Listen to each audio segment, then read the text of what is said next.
can do is use a kettlebell, lay it on its side, and position the foot in eversion as shown. And from here, what we're gonna do is just stretch this position for about 2 minutes, and then we're gonna start pressing our foot. We're gonna try to invert the foot. We're gonna actually try to flatten the foot into the kettlebell from 0 to 100% effort.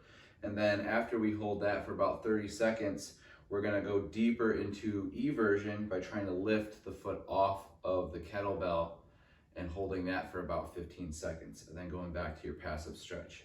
Okay, so that would be for foot eversion. For inversion, it would look like this. So the outside, the lateral side of the foot would be on the kettle, and the medial side of the foot is touching the ground here. So that's why you have your inversion, or what you might call pronation, okay?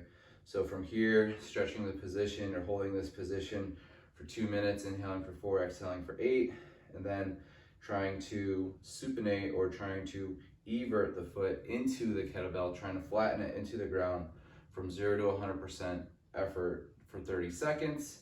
After that, you're going to go back to inversion, turn all those muscles on the opposite side of the joint. So when you're pushing in, you're gonna be using certain types of muscles, and then when you're pushing down, you're gonna be using different types of muscles. Now, all those muscles are in the lower limb. There's lots down there. You can do the anatomy and physiology on that, but really it's all just a bunch of stuff that's kind of working together. So don't worry about specific muscles, but actually utilizing the full tissue of the whole lower limb. And then also the surrounding tissues with irradiation, maybe using the wall. Okay, I could use the wall here.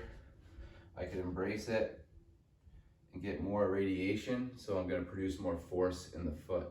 Other things you can do with the kettlebell is you can use it for big toe extension. You may have to position the kettlebell against the wall. Okay, you go like that. And here we can stretch that big toe in extension, hold it for about 2 minutes, and then start pressing the toe into the bell from 0 to 100% effort. And then after that, trying to lift the toe off of the kettlebell. It might not move, but you're gonna attempt to try to lift it off or go further into big toe extension, and then go back to your passive flexion or passive extension here. Okay, and you can do that with both toes.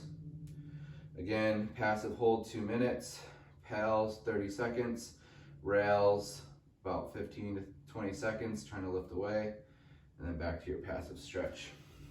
You can get all 4 toes with the big toe down, or just the lateral toes, or just the pinky toe. It's really good for toe separation as well. So separating the toes and then trying to squeeze the kettlebell, and then trying to lift the toes away from the kettlebell. So you can do that with all the toes. It's probably a little bit too thick, but it's good to just kind of separate them and stretch them out, just so that they can feel what it feels like to be separated and to have that kettle as a sensory input, okay? So those would be some toe exercises you can perform, and also some inversion and eversion. For the toes, you can also put your foot on the ball of the bell, or sorry, the ball side of the bell. And what you can do is try to bring the big toe down, small toes up, and then you can go small toes down, big toe up. So just like that. Big toe down, small toes up. And then you can also do it the other way. Just like this. Big toe up, small toes up, and switch. So working with different types of movement patterns. So as you see here, I'm in dorsiflexion, trying to move the toes a little bit harder. So it's easy to kind of separate them, but when I try to piano them down, there we go. Make sure you always get your bad side. See, I'm working on my right side. I should be really working on my left side, because my left side needs the most work. Noticing that that pinky toe wants to stay next to that neighboring toe. I'm always trying to kind of fix that. So even if you have to passively move things around, that's fine in the beginning. Eventually, you won't have to do that, but like I said in many videos, it takes 3 years for this stuff to turn over and stay turned over. So you have to be inputting it almost every single day. If you don't have that type of patience, then you're not going to get that much. Response. So lots of different stuff you can do for your toes and your feet using a kettlebell. Also, you can just position the bell right in the midfoot. It's a good stretch, good feeling here, just kind of squeezing the foot around.